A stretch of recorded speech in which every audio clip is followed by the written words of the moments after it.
దేశం పట్టనంత మహాకవి, ఏకైక కవి వీరుడు, కవి సామ్రాట్ విశ్వనాథ సత్యనారాయణ గారి గురించిన కార్యక్రమ పరంపరలో 14వ వారం. నవలేతిహాసం తెలుగు నవలా సాహిత్యంలో ఒక అద్భుతం 1000 పడగలు నవలా విశేషాలు 8వ భాగం ఈరోజు. ముందుగా గత 7 వారాల్లో ఏం మాట్లాడుకున్నామో అతి క్లుప్తంగా తెలుసుకుని తర్వాత ఈ రోజు అంటే 8వ వారం విశేషాల్లోకి వెళదాం.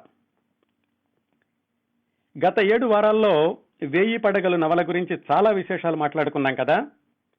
ముందుగా నవల నేపథ్యం అంటే విశ్వనాథ సత్యనారాయణ గారు ఎలాంటి పరిస్థితుల్లో ఈ నవల వ్రాశారు, అలాగే 29 రోజుల్లో 999 పేజీలు ఆయన చెప్పి వ్రాయించారు వాళ్ళ తమ్ముడు గారితోటి. ఆ తరువాత ఈ నవలకి వచ్చినటువంటి బహుమతులు, ప్రాచుర్యం, అలాగే ఈ నవల యొక్క కథాంశాన్ని మనం 3 వారాలు మాట్లాడుకున్నాం. దాని తర్వాత ఈ కథలోని ప్రధానమైన ఘట్టాలు ఒకదాని తర్వాత ఒకటి మనం తెలుసుకుంటూ వస్తున్నాం. ఈ పరంపరలో క్రిందటి వారం విశ్వనాథ సత్యనారాయణ గారి 40వ వర్ధంతి సందర్భంగా ఆయన చివరి రోజుల గురించి, అలాగే 1932లో మరణించిన విశ్వనాథ వారి భార్య గారి చివరి రోజుల గురించి, ఆ సన్నివేశాలు 1000 పడగలలో చోటు చేసుకున్నటువంటి సందర్భాల గురించి తెలుసుకున్నాం. ఆ విషాద ఘట్టాల గురించినటువంటి కొనసాగింపుగా మరొక 2 విషాద ఘట్టాలు 1000 పడగలు నవల నుంచి. క్రిందటి వారం చెప్పినట్లుగానే విశ్వనాథ సత్యనారాయణ గారు 1000 పడగలు నవలలో ప్రధాన పాత్రల నిష్క్రమణని ఒక ప్రత్యేకమైన శైలిలో అత్యంత వివరంగా, అతి సూక్ష్మమైన అంశాలని కూడా స్పష్టంగా వర్ణిస్తూ రాశారు. ఈ నిష్క్రమణల పర్వం అంటే ప్రధానమైనటువంటి పాత్రలు మరణించేటటువంటి ఘట్టాలని పరిశీలించిన తర్వాత నాకు అనిపించింది ఏంటంటే, 1000 పడగలు నవల గురించి అనేక పరిశీలనా వ్యాసాలు వచ్చాయి, కానీ 1000 పడగలు నవలలో ప్రధాన పాత్రల నిష్క్రమణ అనే అంశం మీద ఎవరైనా పరిశోధనా వ్యాసాలు వ్రాశారో లేదో తెలియదు, కానీ వ్రాసి ఉండకపోతే తప్పనిసరిగా విశ్లేషించదగ్గ అంశం కొన్ని పాత్రల యొక్క నిష్క్రమణల ఘట్టాలు. అంటే ఆ పాత్రల యొక్క జీవిత చరమాంకాలు, చివరి క్షణాలు. అలాంటి ఒక ప్రత్యేకమైన పాత్ర నిష్క్రమణ పర్వం ఈరోజు 1000 పడగలు నవలా విశేషాలు 8వ భాగంలో మొదటి ఘట్టం. పౌర్ణమి ముందు అంటే పౌర్ణమి ముందు దశమి మొదలైన దగ్గర నుంచి పౌర్ణమి వరకు జరిగినటువంటి రోజుల్లో ఈ 1000 పడగల నవలలోని చాలా ప్రధాన పాత్రలు నిష్క్రమిస్తాయి. అంటే వాళ్ళు మరణించేటటువంటి సమయం దశమి నుంచి పౌర్ణమి ఆ 5 రోజుల్లో ఉంటుంది. మరి వెన్నెల రోజుల్లోనే ఈ పాత్రలు మరణించడం గురించి విశ్వనాథ సత్యనారాయణ గారు వ్రాయడం వెనకాల ఏమైనా అంతరార్థం ఉందో లేదో నాకైతే తెలియదు, కానీ ఆ వెన్నెల వర్ణన అనగానే విశ్వనాథ గారి భావుకథా సముద్రం చెలియలి కట్టల్ని చీల్చుకుని ప్రవహిస్తుంది. సందర్భాన్ని బట్టి ఆ వెన్నెల ఎలా ఉన్నది అనేది రకరకాలుగా వర్ణిస్తూ ఆ పాత్ర నిష్క్రమణని కూడా వెన్నెలతో పాటు ప్రయాణం చేయించి ఆ పాత్ర పౌర్ణమి రోజు, పౌర్ణమికి 2 రోజులు ముందులో ముగుస్తూ ఉంటుంది. చాలా పాత్రల్ని ఇలాగే నిష్క్రమింప చేయడం విశ్వనాథ వారు మరి అనుకుని రాశారా లేక అనుకోకుండానే అలా వచ్చిందో తెలియదు, కానీ కథాపరంగా కూడా సరిగ్గా ఆ వెన్నెల రోజుల్లోనే పాత్రలు ముగియడం అనేది చాలా సందర్భోచితంగా కనిపిస్తూ ఉంటుంది. ఇప్పుడు ఈరోజు మనం తెలుసుకోబోయే మరొక ప్రధాన పాత్ర యొక్క నిష్క్రమణ పర్వం. 1000 పడగల నవలలో ప్రధాన పాత్ర ధర్మారావు, అంటే కథానాయకుడు, హీరో అనుకున్నాం కదా. ధర్మారావు యొక్క భార్య పేరు అరుంధతి. కదా, ధర్మారావు కష్టపడి చదువుకోవడం, ఆ తర్వాత ఉద్యోగం తెచ్చుకోవడం, సుబ్బన్నపేటలోని కళాశాలలోనే ఆయన తెలుగు అధ్యాపకుడిగా పనిచేయడం, భార్య అరుంధతిని కాపురానికి తీసుకురావడం, అలాగే అరుంధతి ఎవరో కాదు, ధర్మారావు యొక్క మేనమామ కూతురే. అయితే కాపురానికి తీసుకొచ్చేటప్పుడు మేనమామ గారు వాళ్ళు కూడా ధర్మారావుతో తగాదా పెట్టుకోవడం, అవన్నీ కూడా జరిగి చాలా రోజులైపోయి ధర్మారావుకి అరుంధతికి ఒక కుమారుడు కూడా కలిగాక అరుంధతికి జబ్బు చేస్తుంది. ఆ వ్యాధి ఏమిటో తెలీదు, చాలా రోజులు జరుగుతూ ఉంటుంది. ధర్మారావు మామూలుగా ఉద్యోగానికి వెళ్లి వస్తూ ఉన్నాడు. అటు కోటలో రంగారావు గారికి కూడా జబ్బు చేసింది, యువ జమీందారు. ఆ రంగారావు గారికి కూడా ఒక వైద్యుడిని తీసుకొచ్చారు. ఇది మనం తెలుసుకోపోయే ఘట్టం యొక్క నేపథ్యం. ఈ ఘట్టం మొదలయ్యే సమయానికి అరుంధతికి జబ్బు చేసి చాలా రోజులైంది. వ్యాధి దాదాపుగా చివరి దశలో ఉంది. కానీ వ్యాధి ఏమిటి అనేది ఎవరికీ తెలీదు. ధర్మారావు రకరకాల వైద్యులు తీసుకొస్తున్నాడు.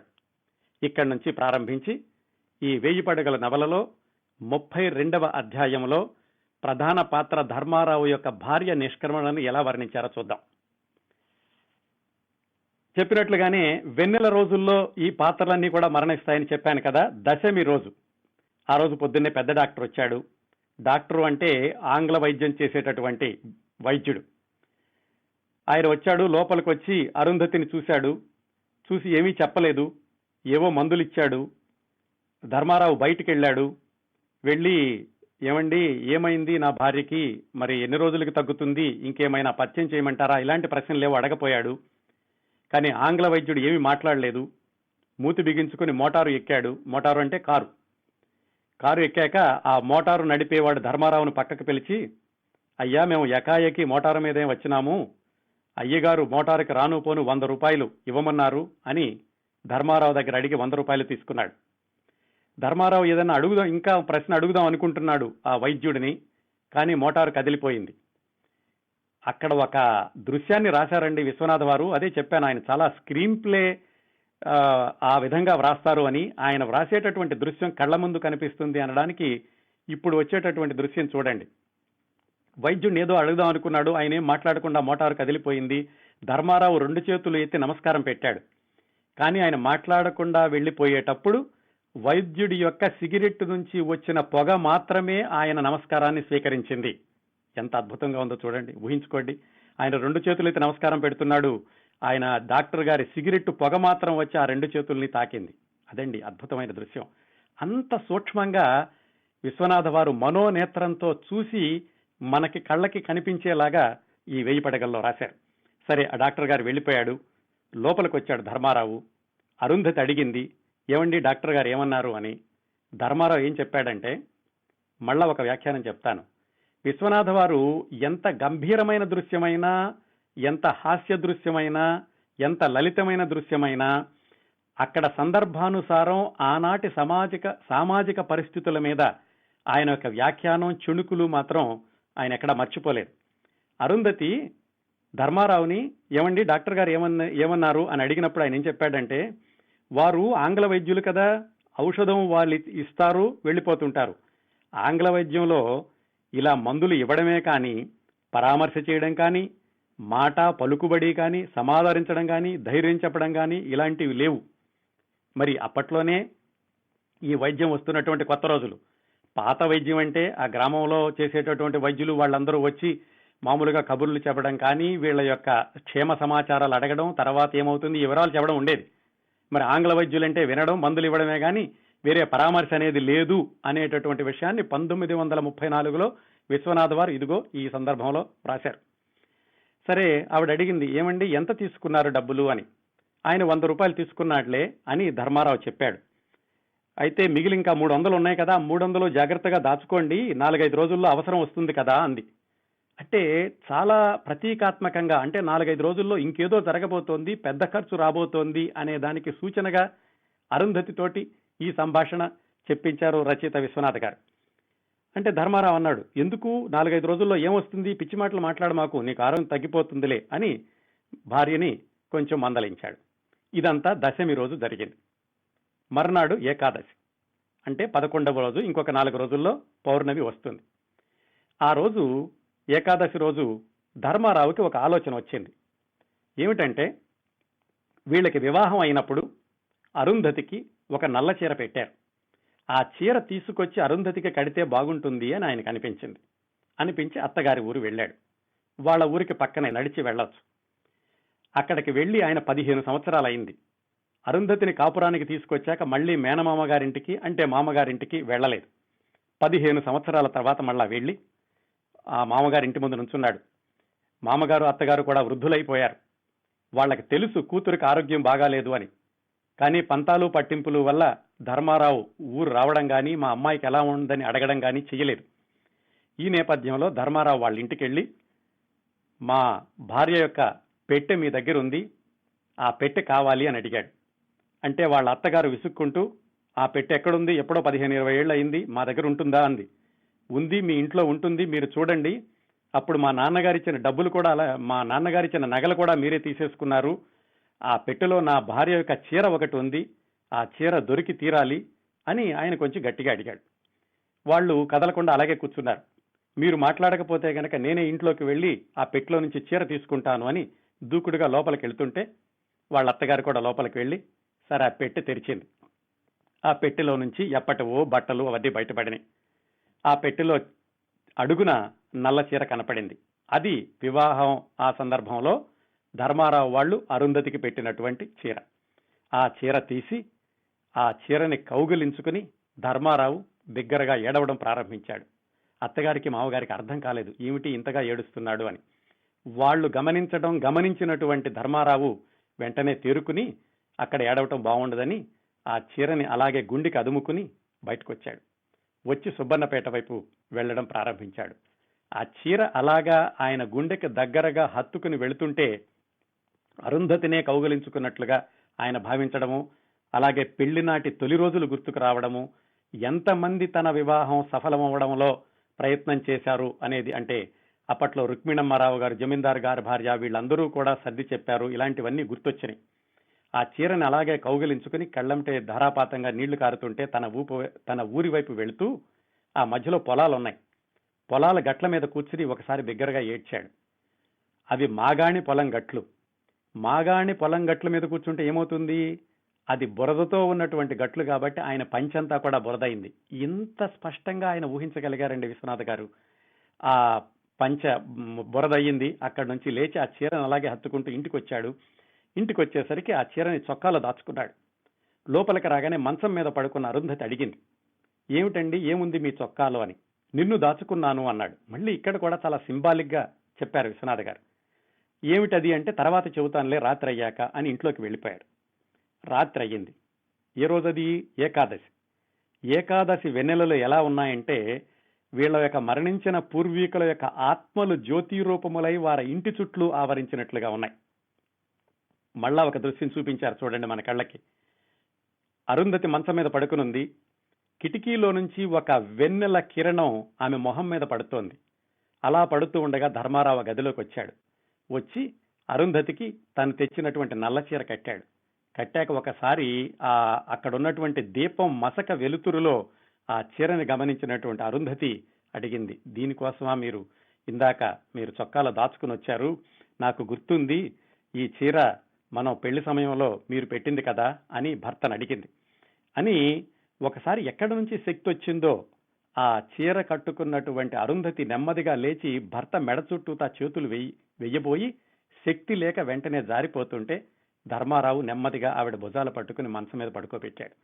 ఇంత ఇదిగా రాశారండి విశ్వనాథ్ గారు ఆ దృశ్యాన్ని కళ్ళకి కట్టినట్లుగా. అంటే అని కింద పడుకుని చెప్పింది, చూడండి మీరు నా గురించి బాధపడమాకండి, నాకు జబ్బు ఇలా పెరుగుతోంది తగ్గుతోంది, ఎప్పుడు ఏ రోజు అవుతుందో ఏమవుతుందో తెలీదు, ఇచ్చట మీరు నేను ఉన్నాము, నేను మంచం మీద మృత్యుదేవతకి సన్నిహితురాలైన ఉన్నాను, ఎప్పటికైనా గాని ప్రకృతి చెడిపోతుంది కానీ పురుషుడు చెడిపోడు, నేను నశించిపోతానేమో కానీ మీరు నన్ను మాత్రం మర్చిపోమాకండి, మన ఇద్దరి ప్రేమకి గుర్తుగా ఆ చిన్న కొడుకున్నాడు, అతన్ని జాగ్రత్తగా చూసుకోండి, ఈ రోజు ఏకాదశి, నా ప్రేమలోని పాతివ్రత్యం ఎట్టుదో చూడండి, ఈ రోజే మీరు ఆ చీరను తీసుకొచ్చి నాకు ఇచ్చారు అని ఇలా మాట్లాడడం ప్రారంభించింది అరుంధతి. ధర్మారావు సర్ది చెప్పాడు, అలాంటి మాటలన్నీ ఏమి మాట్లాడమాకు, నీకు తొందరలో తగ్గిపోతుందిలే అని. ఆ విధంగా ఎప్పుడో పెళ్లి నాడు 15 సంవత్సరాల క్రిందట పెట్టినటువంటి చీరని అత్తగారింటి దగ్గర నుంచి తీసుకొచ్చి ప్రేమగా భార్యకి కట్టపెట్టాడు ధర్మారావు. ఇంకా రాబోతోంది ఆవిడ యొక్క నిష్క్రమణ పర్వం. అది ఏకాదశి అనుకున్నాం కదా, ఆ తర్వాత 2 రోజులు గడిచింది. త్రయోదశి, చతుర్దశి రోజున, అంటే ఇంకా రేపు పౌర్ణమి అనగా ఇంకొక వైద్యుడిని తీసుకొచ్చారు. ఆ వైద్యుడు ఎవరంటే జమీందారు గారికి వైద్యం చేస్తున్నాడు, ఆయన పేరు శాస్త్రి గారు. శాస్త్రి గారిని తీసుకొచ్చి చూపించారు. ఆయన చూసి చెప్పాడు, అయ్యా ఈ వ్యాధికి మందు లేదు, ఈ దాదాపుగా చిట్ట చివరి దశలో ఉంది, ఎప్పుడో చెప్పలేము, ఈ రోజు కావచ్చు, రేపు కావచ్చు, 10 రోజులు కావచ్చు, కానీ మీరు ఆశ వదులుకోవడం మంచిది అని చెప్పారు. ధర్మారావుకి తెలిసి ఒక గదిలో విడిగా కూర్చుని ఆయన దుఃఖించడం ప్రారంభించాడు. ధర్మారావు యొక్క అక్క వచ్చి చెప్పింది, నువ్వు అలా బాధపడమాకు తమ్ముడు, అరుంధతికి తగ్గుతుందిలే, వాళ్ళు అలాగే చెబుతారులని ఏదో ఓదార్చడం ప్రారంభించింది. ఆ రోజు మళ్ళా చిన్న జమీందారు గారి యొక్క అబ్బాయి హరప్ప నాయుడు అనే కుర్రవాడు, ఆయన కూడా చూడ్డానికి వచ్చాడు అరుంధతిని. ఏమీ మాట్లాడలేదు, నిశ్శబ్దంగా నుంచున్నాడు. అరుంధతి మంచం దగ్గర ధర్మారావు, ఆ హరప్ప అలా నిశ్శబ్దంగా నుంచుని చూశారు. హరప్ప కాసేపు చూసి బయటికి వెళ్ళిపోయాడు. నెమ్మదిగా ఈ పాత్ర ఎలాగా పూర్తవుతుంది అనే విషయాన్ని పాఠకులకి సిద్ధం చేస్తూ విశ్వనాథ గారు ఇలాగా ఒక దశ తర్వాత ఒక దశని ప్రతిరోజు ప్రతి క్షణాన్ని వర్ణిస్తూ పౌర్ణమి రోజు వచ్చింది. పౌర్ణమి రోజు వచ్చేసరికి ఈ రోజు చాలా పర్వదినం, అది కార్తీక పౌర్ణమ, శ్రావణ పూర్ణిమ. ఈ శ్రావణ పూర్ణిమ గనక దాటిపోతే ఇంకా అరుంధతికి అంతగా గండం ఉండదు, ప్రాణాపాయం తప్పిపోయినట్లే అని ఇంట్లో పెద్దవాళ్ళు అనుకుంటున్నారు. ఆ రోజు కూడా విచిత్రంగా అరుంధతికి ఏమైందో కానీ ఉన్నట్లుండి చాలా తేటగా కనపడింది. అంతకు ముందున్నటువంటి అనారోగ్యం కూడా కనిపించలేదు. మామూలు రోజు కంటే హుషారుగా ఉంది. వాళ్ళందరూ చాలా ఆనందించారు. పౌర్ణమి కదా, ఆరోగ్యం బాగుపడుతోంది అనుకున్నారు. మామూలు రోజుల కంటే కొంచెం అన్నం ఎక్కువ తింది, బత్తాయికాయలు తింది, 4 పచ్చి ద్రాక్ష పండ్లు తింది, 2 అనాస ముక్కలు తింది, రోజు కంటే 4 గురకల మంచినీళ్లు తాగింది. ఇదంతా రాశారండి. ధర్మారావు రోజు కంటే కూడా చాలా బాగుంది కదా అన్నారు. ఇంట్లో వాళ్ళందరూ కూడా చాలా సంతోషంగా తృప్తిగా ఉన్నారు. ఈ రోజు అరుంధతి బాగుంది, ఇంకేముంది, ఈ రోజు పౌర్ణమి అయిపోయింది, రేపు ఈ పౌర్ణమి దాటిపోతే గనక ఇంకేమి గండం ఉండదు అనుకుని ఇంట్లో వాళ్ళు కూడా సంతోషంగా భోజనం చేశారు. అందరూ పడుకున్నారు. అరుంధతి మంచం మీద పడుకుంది. ధర్మారావు కొంచెం దూరంగా పడుకున్నాడు. అర్ధరాత్రి అవుతూ ఉండగా, రాత్రి 2 జాములు అవుతూ ఉండగా అరుంధతి మూలుగు వినిపించి ధర్మారావు సగం నిద్రలో నుంచి లేచాడు. లేవగానే అరుంధతి ఒకసారి ఇలా రండి అని పిలిచింది. దగ్గరికి వెళ్ళాడు. నాకు దాహం అవుతోంది, కొంచెం మంచినీళ్ళు ఇస్తారా అని అడిగింది. అందరూ లేచారు. ఏమిటో ధర్మారావు లేచాడు, అరుంధతి మాట్లాడుకుంటున్నారు అని. అనగానే ధర్మారావు మంచినీళ్లు తెచ్చి ఇచ్చాడు. మంచినీళ్లు అరుంధతి నోట్లో పోశాడు. ఆవిడ నోట్లో మంచినీళ్లు తాగి ఏదో చెప్పబోయి నాలుక తెరిచింది. కళ్ళు అలాగే తేలవేసి మంచం మీద పడిపోయింది. పక్కనున్న వాళ్ళందరూ చూశారు. చూసి ఇంకా అయిపోయింది, ప్రాణం పోయింది అని చెప్పి ఆవిడ్ని, ఆ మృతదేహాన్ని తీసి మంచం కింద తీసి నేల మీద పడుకోబెట్టారు. అదండి, ఆ విధంగా అరుంధతి యొక్క మరణం సమీపించింది. కానీ ఈ తర్వాత విశ్వనాథ వారు ఎలా రాశారంటే, మరి దాన్ని అక్కడతో ఆపేయకూడదు అధ్యాయాన్ని. అరుంధతి ఆ విధంగా పౌర్ణమి రోజునే మరణించింది. పౌర్ణమి గనక దాటితే ఎప్పుడైతే గండం దాటిపోతుంది అనుకున్నారో అది దాటకుండా పౌర్ణమి రాత్రి అరుంధతి మరణించినప్పుడు మరి ధర్మారావు యొక్క పరిస్థితి ఎలా ఉంది? ప్రాణంలో ప్రాణంగా చూసుకుని, అలాగే కావాలని అత్తగారింటికి 15 సంవత్సరాల తర్వాత వెళ్లి ఆ చీర తీసుకొచ్చి భార్యకి ప్రేమగా కట్టాడు. అలాంటి భార్య చనిపోయింది ఆ పౌర్ణమి రోజున. అతనికి ఏమీ తెలియలేదు. వెంటనే దూరంగా కూర్చుని అలాగే భార్య యొక్క మృతదేహం వైపు చూస్తున్నాడు. ఉన్నట్టుండి హఠాత్తుగా కొన్ని క్షణాల తర్వాత బిగ్గరగా ఏడుస్తూ దగ్గరకు వచ్చి భార్య యొక్క మృతదేహం మీద పడి ఆయన ఏదేదో మాట్లాడుతున్నాడు. ఏదేదో అంటే ఏం మాట్లాడాడు? ఆ భార్యను చూసి, ఈ కపోలం స్పృశించి ఎన్నాళ్లైనది, నా పంట అంతయు ఈనాడు పండింది, ఏమండి మీరు చుట్టాలని చెప్పి నన్ను వెనక్కి లాగమాకండి, నా భార్య చెక్కిలిని ముట్టుకోనివ్వండి, మీరు నన్ను అడ్డు పెట్టమాకండి, మీరు చేతులతో నన్ను లాగొద్దండి, వద్దు అని నన్ను ఆపమాకండి, ఏడాది నుంచి నా భార్య దగ్గరికి వెళదాం అనుకుంటున్నాను, ఇదిగో మృతదేహం దగ్గరికి వెళ్ళేటటువంటి అవకాశం వచ్చింది, ఈ చీర పెళ్లినాడు పెట్టినటువంటి చీర మొన్నే తీసుకొచ్చి కట్టాను, బహుశా ఈ చీర కట్టకుండా ఉంటే నా భార్య బ్రతికి ఉండేదేమో, ఇంకా ఆ సమయంలో రకరకాల ఆలోచనలు వస్తాయి కదా, అవన్నీ కూడా ఆయన అలా భార్య పరంగా రోధిస్తూ ఉన్నాడు ధర్మారావు. ఇంకో మాట కూడా అన్నాడు, నేను దుర్మార్గుణ్ణి, తెచ్చి ఆ చీర తీసుకొచ్చాను, చేతులారా చంపుకుంటున్నాను అనుకున్నాను, ఈ గౌరీ దేవత కైలాసగిరికే అనువైనటువంటి పడతి, అందుకని అక్కడికే వెళ్ళిపోయింది నన్ను వదిలేసేసి అని ఇలాగా ఆయన ఏడవటం ప్రారంభించాడు. చుట్టుపక్కల వాళ్ళందరూ చెప్పారు, రా ఏడవకు బాబు, అన్నీ తెలిసిన వాడివి, నువ్వే ఇలా ఏడిస్తే ఎలా ఉంటుంది, ఇంకా చిన్నపిల్లడున్నాడు, పిల్లల్ని చూసుకోవాలి అని ఎంతమంది చెప్పినా గానీ ఆయన వినలేదు. ఆ అధ్యాయాన్ని ఎంత అద్భుతంగా ముగించారంటే విశ్వనాథ వారు, ఎవరు చెప్పినా వినకపోయేసరికి ధర్మారావు యొక్క వదిన గారు, ఆమె పేరు రథంతరి. ఆ రథంతరి వచ్చి, బాబు నీవేమో యోగీశ్వరుడు అనుకున్నాము, అన్నీ తెలిసిన వాడివి, అందరికీ ఎన్నో చెప్పావు, ఇంకా నువ్వు ఏడుస్తున్నావు, ఇంతేనా? దుఃఖం మానతావా లేదా? నేను నిన్ను ముట్టుకుని ఓదార్పమందువా అని అన్నారు. అంటే ఆవిడ నిన్ను తాకి నిన్ను ఓదార్చమంటావా అని వదిన గారు అడిగేది. వెంటనే ధర్మారావు రథంతరికి నమస్కారం చేసి దుఃఖం మానెను, తెల్లవారినది. అలా అధ్యాయం ముగించారు. అంటే ఇక్కడ గమనించాల్సింది, ఆ వదిన గారు మరిది దగ్గరకు వచ్చి నిన్ను అంటుకోమంటావా, అలా అంటుకుని నిన్ను ఓదార్చమంటావా అని అడిగింది. వెంటనే ఆయన ఏడుపు మానేశాడు. ఎందుకంటే వదిన అంటే తల్లి అనేటటువంటి ఆ పవిత్రమైనటువంటి భావం ఆ రోజుల నుంచి ఈ రోజు వరకు ఎలా ఉందో, ఆ ధర్మారావు కూడా ఆ క్షణంలో వదిన గారు తనను ముట్టుకుంటుందేమో అని అప్పుడు ఆయన దుఃఖం మానేసి మామూలు మనిషి అయ్యాడు. ఆ 32వ అధ్యాయాన్ని అలా ముగించారు. ఇదండి ప్రధానమైనటువంటి పాత్ర. అంటే ధర్మారావు యొక్క భార్య అరుంధతి నిష్క్రమణ పర్వాన్ని ఇంత వివరంగా విశ్వనాథ వారు దాదాపుగా 8 పేజీలలో ఈ 1000 పడగల నవలలో వర్ణించారు. ఈ 1000 పడగల నవలలో 2 ప్రధాన పాత్రలు అనుకున్నాం. ఏమిటంటే, ఒకటి ధర్మారావు జీవితము, దానికి సమాంతరంగా జమీందారు గారి జీవితం. అంటే రంగారావు ధర్మారావుకి ఈడువాడైనటువంటి రంగారావు జమీందారు, ఆయన వచ్చి చాలా సంస్కరణలు అవి తీసుకొచ్చేసి తండ్రి గారు చేసినటువంటి ఆ దానగుణం ఇలాంటివన్నీ కూడా ఆయన మరుగున పడేలాగా ప్రజల దగ్గర నుంచి బలవంతంగా శిస్తులు వసూలు చేసి ఇలాంటి పనులన్నీ చేసి విదేశాల నుంచి కూడా 2 అమ్మాయిలు తీసుకొచ్చి పెళ్లి చేసుకుని వాళ్ళు డబ్బులు తీసుకుని వెళ్లిపోయారు. ఇవన్నీ కూడా చెప్పుకున్నాం. ఆ రంగారావు యొక్క కొడుకు హరప్ప నాయుడు. ఆ హరప్ప నాయుడు ధర్మారావుకి స్నేహం కలిసి ధర్మారావు వల్ల హరప్ప నాయుడు మంచితనం అంటే ఏమిటో తెలుసుకుని వాళ్ళ తాతగారు చేసినటువంటి ధర్మ కార్యాలు అవన్నీ గుర్తు తెచ్చుకుని ఆ హరప్ప నాయుడు అలాగే వాళ్ళ యొక్క పూర్వీకులకి కర్మకాండలు అవి సరిగ్గా పూర్తి చేయడము, అలాగే ఆ ఊళ్ళో ఎప్పుడో ఆగిపోయినటువంటి వేణుగోపాల స్వామి దేవాలయంలో ఉత్సవాలు అవి జరిపించడం, ఇలాంటి తండ్రి ఆపేసినటువంటి మంచి పనులన్నింటినీ కొనసాగించాడు హరప్ప నాయుడు. అతని వయసు అప్పటికి 18-19 సంవత్సరాలు మాత్రమే. అంటే మనం కథాకాలంలో మాట్లాడుకునే జమీందారీ వంశంలో కృష్ణమనాయుడు యొక్క మనవడు హరప్ప నాయుడు. అతను ఈ ధర్మారావు వలన చాలా విషయాలు తెలుసుకుని ఊళ్ళో వాళ్ళందరితోటి మంచి పేరు తెచ్చుకున్నాడు. ధర్మారావు ఎప్పుడూ కూడా హరప్ప నాయుడుతో ఎక్కువ చనువుగా ఉంటూ ఉండేవాడు. అలాగే హరప్ప నాయుడు ధర్మారావుని దివానుగా కూడా నియమించుకున్నాడు. ధర్మారావు హరప్ప నాయుడికి ఈ మంచి విషయాలు చెప్పే క్రమంలో మాఘమాసంలో స్నానం చేస్తే కనుక బాగుంటుంది అని కూడా హరప్ప నాయుడిని ప్రోత్సహించాడు. జమీందారు అయినప్పటికీ పొద్దున్నే ధర్మారావుతో పాటుగా నది దగ్గరికి వెళ్లి మాఘమాసం స్నానాలు చేయడం ప్రారంభించాడు హరప్ప నాయుడు. ఏమైందో ఏమిటో తెలియదు కానీ ఒక 7-8 రోజులుగా ఆయన హరప్ప నాయుడు భోజనం చేయడం తగ్గించాడు. రోజు రోజుకి కృంగిపోతున్నాడు.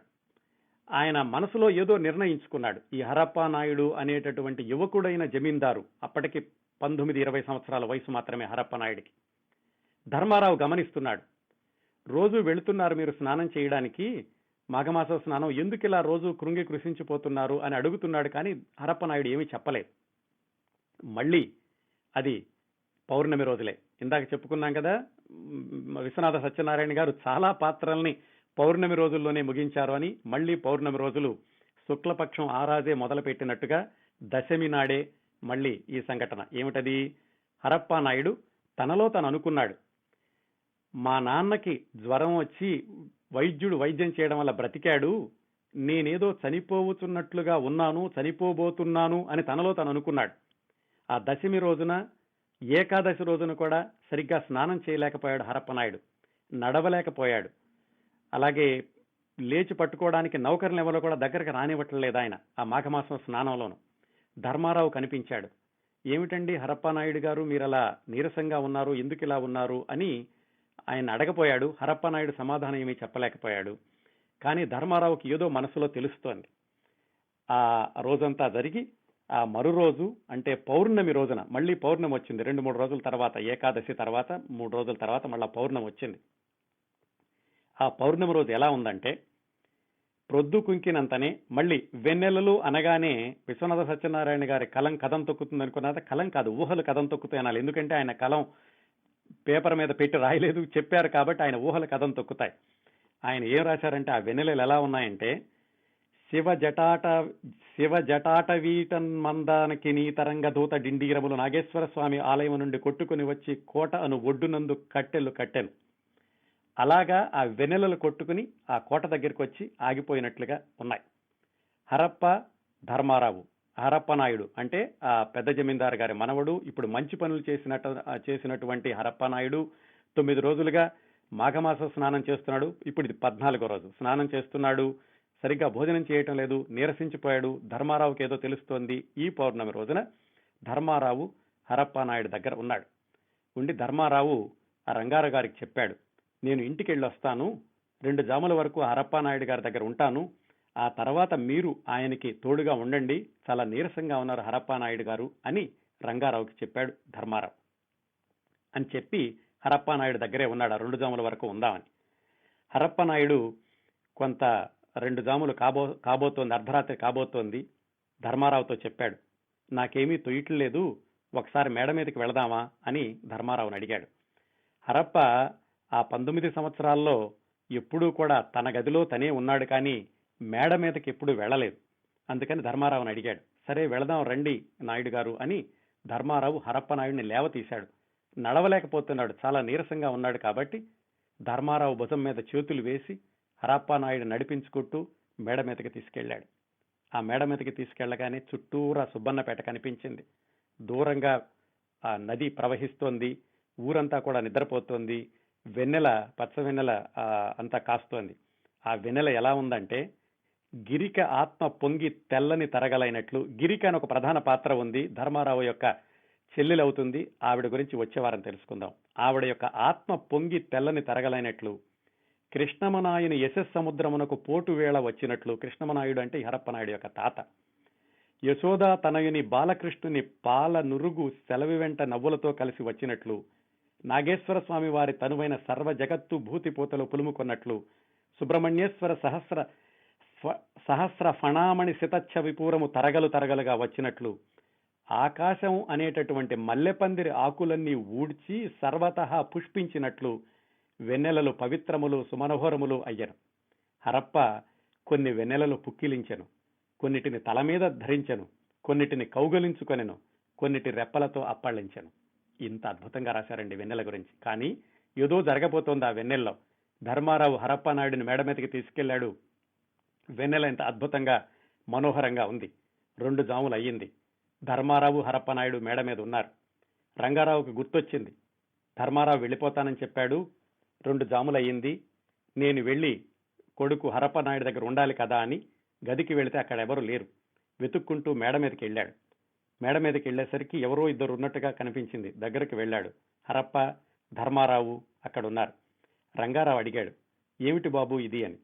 హరప్ప అప్పటికే ఆ కుర్రవాడు 19, 20 సంవత్సరాల కుర్రవాడు పద్మాసనం వేసుకుని ప్రాణామాయం చేయడం ప్రారంభించాడు. ఎదురుగుండా ధర్మారావు కూడా అలాగే పద్మాసనం వేసుకుని కూర్చున్నాడు హరప్ప నాయుడికి. రంగారావు గారు ఏమిటి బాబు అని అడిగాడు. అంటే కొంతసేపు అయ్యాక కొడుకు ఆ హరప్ప నాయుడు కళ్ళు తెరిచి, ధర్మారావు గారు నాకు గిరిక కనపడింది అన్నాడు. గిరిక ఎప్పుడో చనిపోయింది, ఆ చనిపోయినటువంటి ఆత్మ కనిపించింది అన్నాడు. ధర్మారావు ఎలా ఉంది అని అడిగాడు. ఆమె జ్యోతిర్మూర్తి, వెన్నెల అంతా పిండు కట్టి ఒక స్త్రీమూర్తిగా మారితే ఎలా ఉంటుందో అలా ఉంది, ఒక క్షీరసాగర వీచిక వలె ఉంది, ఆమె స్వామి వేణుదండం వలె ఉంది అని ధర్మారావుకి చెప్పాడు హరప్ప. ఎప్పుడో చనిపోయినటువంటి ఆమె ఆత్మ హరప్పకి కనిపించింది. అంటే కళ్ళు మూసుకుని ఆయన ఆలోచనలు ఎక్కడికో వెళ్ళని. ధర్మారావు హరప్ప ఎదురెదురుగా కూర్చున్నారు మేడ మీద. వెన్నెల్లో రంగారావు వచ్చాడు. వీళ్ళిద్దరూ కూడా కళ్ళు మూసుకుని ధ్యానం చేస్తున్నారు. అప్పుడు ఆ వెన్నెలలు ఎలా ఉన్నాయంటే, విశ్వనాథ వారికి వెన్నెలలతో పాటుగా చాలా ఆసక్తికరమైనటువంటి ఇష్టమైనటువంటి మరొక పదార్థం ఏమిటంటే ఈ నవలలో పాము. ఎక్కడైనా కానీ పాము ప్రసక్తి వచ్చినప్పుడు కూడా ఆయన అద్భుతంగా వర్ణిస్తూ ఉంటారు. ఆ వెన్నెలలు పాముల వలె లేతగాలి వలన బొసలు కొట్టాయి. హరప్ప కళ్ళు తెరిచి తండ్రితో ఒక మాట అన్నాడు, అయ్యా, ఈ శరీరం మీరిచ్చారు, నేను మాతృకర్మలు చేయడానికి, స్వామివారి ఉత్సవాలు చేయడానికి ఈ భూమి మీదకు వచ్చాను. ఇంతకు మించి నాకు ఈ భూమి మీద బ్రతకాలన్న ఆశ లేదు. నేను ఎక్కడికో వెళ్ళిపోతాను. నేను ఉండాల్సినటువంటి ప్రదేశం ఇది కాదు. ఇందులో ఉండడానికి నేను రాలేదు. ఇదిగో వెళ్ళిపోతున్నాను. ఇన్ని రోజులు కూడా నేను కృషించిపోవడానికి నేనే కారణం. కావాలనే నేను భోజనం చేయలేదు. ఈ రోజే నా ప్రాణాలు వదలబోతున్నాను. నా ప్రాణాలు నా చేతిలో ఉన్నాయి. నా ప్రాణాలు బ్రహ్మరంధ్రం నుంచి వదలబోతున్నాను అని పద్మాసనం వేసుకుని ఒక అరగంట సేపు ఆయన ప్రాణాయామంలోకి వెళ్ళిపోయాడు. చంద్రాస్తమయం కాబోతోంది, అంటే తెల్లవారుజామున అయిపోతోంది. ఆ చంద్రాస్తమయం కాబోయే వేళకి ఫెటీలుమని ధ్వని వినిపించింది. హరప్ప బ్రహ్మ కపాలం నుంచి భేదించుకొని ప్రాణాలు వెళ్ళిపోయింది. ధర్మారావు ప్రాణామాయం చేస్తూనే ఉన్నాడు. ఆ వెన్నెల వెళ్ళిపోయి చీకట్లు వచ్చినాయి. ధర్మారావు కళ్ళు తెరిచాడు. అక్కడ అధ్యాయం ముగించారు. ఇలాగా దీన్ని యోగ మరణం అంటారు. ఒక మనిషి కావాలనుకుని తను కావాలనుకున్న సమయంలో కావాలనుకున్న విధంగా ప్రాణాలు విడవడం అనేది యోగ మరణం అంటారు. ఇది ఎంతవరకు సాధ్యమా, అసాధ్యమా, శాస్త్రీయమా, అశాస్త్రీయమా అన్న విషయాన్ని పక్కన పెడితే ఇలాంటి యోగ మరణాల గురించి మన పూర్వ గ్రంథాల్లో చాలా చోట్ల వ్రాసి ఉంది. దాన్నే విశ్వనాథ వారు ఈ హరప్ప నాయుడు అనేటటువంటి 19-20 సంవత్సరాల కురవాడు తాను ఈ భూమి మీదకి వచ్చి మంచి పనులు చేసి ఇంతకు మించి నేను ఉండాల్సిన అవసరం లేదు అనుకుని తనంతట తానుగా ప్రాణత్యాగం చేయడాన్ని, యోగ మరణాన్ని ఆహ్వానించడాన్ని ఇంతగా మళ్లీ వెన్నెల రోజుల్లోనే జరిగినట్లుగా రాశారు విశ్వనాథ గారు. ఇదండి ఈరోజు చెప్పదలుచుకున్నటువంటి రెండవ పాత్ర నిష్క్రమణ మరొక విషాద ఘట్టం. దీని తర్వాత మరొక ఘట్టం చెప్తాను. ఇదేమిటంటే వ్యక్తులకి సంబంధించింది కాదు. ఈయన వ్యక్తులకి సంబంధించిందే కాకుండా ఈ వేయి పడగల నవలలో ఎక్కడ అవసరమైతే అక్కడ ఆయన జంతువుల గురించి, అలాగే పక్షుల గురించి, ప్రకృతి గురించి, అన్ని విషయాల గురించి కూడా వ్రాశారనుకున్నాం కదా. నిజానికి ఆయన స్పృశించినటువంటి అంశాలని, స్పృశించినటువంటి కోణాలని చూస్తే వేయి పడగల నవల ఆనాటి సామాజిక జీవన సర్వస్వం అని చెప్పడంలో ఏమాత్రం అతిశయోక్తి లేదు. అలాగే ఆనాటి సమాజంలోని అన్ని కోణాల మీద విశ్వనాథ వారు ప్రసరించిన హై వోల్టేజ్ సెర్చ్ లైట్ అని చెప్పొచ్చు. మనం పూర్తిగా ఆంగ్లంలో చెప్పుకోవాలనుకుంటే ఈ నవల గురించి అతి సూక్ష్మమైన అంశాలను కూడా అతి సునిశ్చితంగా పరిశీలించి, విశ్లేషించి, చిత్రించి మన కళ్ళ కట్టినట్లుగా వ్రాశారు విశ్వనాథ వారు. ఇదిగో ఈ దృశ్యం చూడండి. ఈ ఘట్టం ఇదేమిటంటే ఒక ఏనుగు చనిపోవడం. దాన్ని ఎలా రాశారంటే ఆ ఏనుగు పేరు లక్ష్మణస్వామి. ఇది చాలా పుస్తకం ముందులోనే 4వ అధ్యాయంలో వస్తుంది. ఎందుకు ఏనుగు చనిపోతుందంటే ఆ ఏనుగు పెద్ద జమీందారు గారు కృష్ణమనాయుడు గారికి చాలా మచ్చికైనటువంటి ఏనుగు. కృష్ణమనాయుడు గారు చాలా జాగ్రత్తగా చూసుకుంటూ ఉండేవాళ్ళు. కృష్ణమనాయుడు గారు మరణించారు. ఆ తర్వాత రంగారావు కృష్ణమనాయుడు గారు చేసినటువంటి పనులన్నింటినీ కూడా ఆయన పూర్తిగా వ్యతిరేకంగా చేస్తూ వస్తున్నాడు. ఆయన ఎక్కువగా చెన్నపట్నంలో ఉంటాడు. అప్పుడప్పుడు సుబ్బన్నపేటకు వస్తూ ఉంటాడు. ఈ పెద్ద జమీందారు గారు మరణించాక కొన్ని రోజులకి రంగారావు గారు తన సొంతగా పట్టాభిషేకం చేసుకోవడానికి ఆయన ముహూర్తం నిర్ణయించుకున్నాడు. ఆ రోజుల్లో ఈ లక్ష్మణస్వామి ఏనుగు పెద్ద జమీందారు గారు పోయాక చాలా రోజులు చాలా దిగులుగా అలా పడుకునుంది. ఎందుకో ఉన్నట్టుండి ఒకరోజు హఠాత్తుగా లేచింది. లేచి ఏదో ఏమీ తోచనట్లుగా ఘీంకారం చేయడం మొదలుపెట్టింది. దాంతో ఆ మావటి వాడికి ఏమిటి ఇన్ని రోజులు ఇలా పడుకునుంది, జమీందారు గారు చనిపోయాక ఇప్పుడే ఎందుకు లేచింది అనుకున్నాడు. అనుకుని సరే ఇలాగా కదం తొక్కుతోంది కాబట్టి బయటకు తీసుకెళ్దాము అని ఆ ఏనుగుని లేవతీసి నీరు త్రాగించి మేత తినిపించి దొడ్డంతా పరవళ్ళు తొక్కుతుంటే ఆ ఏనుగు ఎటుపైపు వెళుతుందో తెలుస్తుంది కాబట్టి ఆ ఏనుగు మీద హౌదా అంటారు, ఆ పైన పరిచేటటువంటి ఆ పానుపుని దాన్ని చెత్తి దాని మీద వేసి ఆ ఏనుగుని నడిపించుకుంటూ కోట బయటకు తీసుకెళ్లడం ప్రారంభించాడు మావటి. వెళుతుంటే చాలా ఘీంకారాలు చేసుకుంటూ కాళ్లతోటి తన్నుకుంటూ చాలా ఉత్సాహంగా ముందుకు వెళుతోంది ఆ లక్ష్మణస్వామి అనే ఏనుగు. చాలా రోజుల తర్వాత, జమీందారు గారు చనిపోయిన చాలా రోజుల తర్వాత ఎందుకో అంత ఆవేశం వచ్చి వెళుతుంటే ఎదురుగుండా ఈ రంగారావు ఎదురుగుండా వస్తున్నాడు. చెన్నపట్నం నుంచి వచ్చి ఎక్కడో ఆ రైలు దిగో లేకపోతే మోటారు దిగో కారులో ఎదురుగుండా వస్తుంటే సరిగ్గా ఏనుగు ఎదురు పడింది. అటునుంచి కారు వస్తోంది బయట నుంచి ఊళ్ళో నుంచి ఏనుగు బయటకు వెళుతోంది. ఒకళ్ళకొకళ్ళు ఎదురు పడ్డారు. కారు హారన్ వేశాడు. ఏనుగు మాత్రం పక్కకు వెళ్ళలేదు. మావటివాడు కదిలించపోయాడు. అయినా గాని పక్కకు తొలగలేదు. చాలా వృద్ధురాలై ఉంది ఏనుగు. అప్పటికే చాలా శరీరం అంతా ముడతలు పడిపోయింది. అది ఒకప్పటి పట్టపటేనుగు. కానీ చూపులో టీవీ మాత్రం పోలేదు. చివరికి జమీందారు కారు ఆపి మావటి వాణ్ణి, ఏమిట్రా ఏనుగుని అడ్డం పెట్టావు, ఏడుగుని అడ్డం పెట్టావు, పక్కకి అన్నాడు. అంటే మావటి వాడు, దొర ఏనుగు కదలటం లేదు, 4 నెలల నుంచి మేత తినని ఈ లక్ష్మణస్వామి అనే ఏనుగు ఈనాడు తిన్నాడు, దొడ్డంతా పరవళ్లు తొక్కాడు, ఈనాడు గనక బయటకు తీసుకురాకపోతే ఏనుగుకి పిచ్చెక్కుతుందేమోనని బయటకు తీసుకొచ్చాను, అందుకని నీకు ఎదురుగుండా తీసుకొచ్చాను అని చెప్పబోయాడు. కానీ ఆ రంగారావు చిరుబురులాడి కారును పక్కకు తీసి మళ్ళా ముందుకి ఊరు వైపు వచ్చేశాడు. ఏనుగేమో ఊరు నుంచి బయటకు వెళుతోంది కదా. ఆ పక్కకు వెళ్ళగానే ఈ జమీందారు యొక్క కారు తన పక్క నుంచి వెళ్ళగానే ఏనుగు ఒక్కసారిగా ఘీంకారం చేసి కింద పడి గిలగిలా తన్నుకుని చనిపోయింది. కానీ అంత తేలిగ్గా రాయలేదు విశ్వనాథ వారు.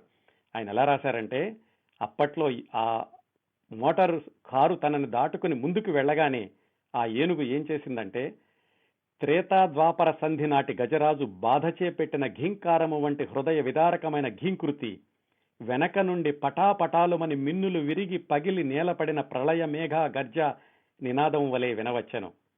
ఆ విధంగా కింద పడిపోయింది. ఇక్కడ విశ్వనాథ్ గారు చెప్పాను చూడండి, స్క్రీన్ ప్లే లాగా అలాగే మన కళ్ళ ముందు ఒక దృశ్యాన్ని చూపిస్తారు అని. ఆ దృశ్యాన్ని ఏం చూపించారంటే, కారు వెళ్ళిపోతోంది, వెనకాల ఏనుగు కింద పడి చనిపోయింది. ఎలా కనిపిస్తుంది జమీందార్కి ఇప్పుడు? ఆ కారులోని వెనుక అద్దము నుండి రాజు వెనుతిరిగి చూశాను. సరిగ్గా ఆ కారులోని రేర్ వ్యూ మిర్రర్ లో నుంచి ఏనుగు పడిపోవడం కనిపించింది. ఆ తర్వాత మనం వందలాది సినిమాల్లో చూసాం. చాలా కీలకమైనటువంటి సన్నివేశాలని ఈ రేర్ వ్యూ మిర్రర్ లో నుంచి చూపిస్తారు. కారులో నుంచి ఒకళ్ళు వెళ్ళిపోతుంటారు. చాలా చాలా ముఖ్యమైనటువంటి సన్నివేశం రేర్ వ్యూ మిర్రర్ లో కనబడుతుంది. ఈ టెక్నిక్ ని, ఇలాంటి దాన్ని విశ్వనాథ సత్యనారాయణ గారు 1934లో ఈ 1000 పడగల నవలలో ఏనుగు చనిపోవడాన్ని జమీందారు కారు యొక్క రేర్ వ్యూ మిర్రర్ లో నుంచి చూశాడు అని రాశారు.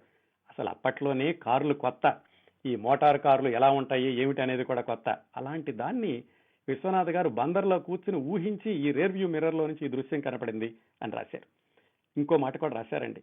ఆ లక్ష్మణస్వామి అని ఏనుగు పడిపోయాక అద్భుతమైనటువంటి మాట రాశారు. ఆవిడ ప్రాణం వదిలి ఏం చేసిందంటే, రాజు బాటనే కాదు రాజకీయుల బాట కూడా అడ్డగించకూడదు అనుకుని తను చనిపోయింది. ఎందుకంటే ఆ తర్వాత రాజకీయాలు ప్రారంభం కాబోతున్నాయి. రంగారావు చాలా రాజకీయాలకి ఆయన పునాది వేస్తున్నాడు. దానికి సూచనగా రాజు బాటనే కాదు, రంగారావునే కాదు, రాజకీయుల బాట కూడా అడ్డగించనించలేదు. ఆ తర్వాత రాబోయే రాజకీయాలను కూడా అడ్డగించడానికి ఇష్టం లేక లక్ష్మణస్వామి ఏనుగు అక్కడే పడి చనిపోయింది. 50 ఏళ్లుగా దాన్ని చూసినటువంటి మామటి వాడు ఆ కళేబరం మీద పడి పొద్దుకుంకే వరకు విలపించాడు. ఇదండి దృశ్యం. ఒక ఏనుగు చనిపోవడాన్ని కూడా ఇంత అద్భుతంగా, ఆ ఏనుగు ఎంత వైభవంగా బతికిందో అంత ధీటుగా వర్ణించారు విశ్వనాథ గారు.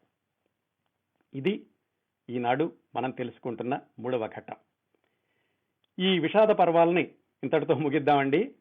ఇది 1000 పడగలు నవలా విశేషాలు 8వ భాగం. వచ్చే వారం మరికొన్ని విశేషాలు మాట్లాడుకుందాం. అలాగే ఈ నవలలో అత్యద్భుతమైనటువంటి పాత్రలు గిరిక, పసిరిక, ఆ 2 పాత్రల గురించి కూడా వచ్చే వారం వివరంగా చెప్తాను. 1000 పడగల నవలా విశేషాలు 8వ భాగాన్ని ఇంతటితో ముగిద్దాం.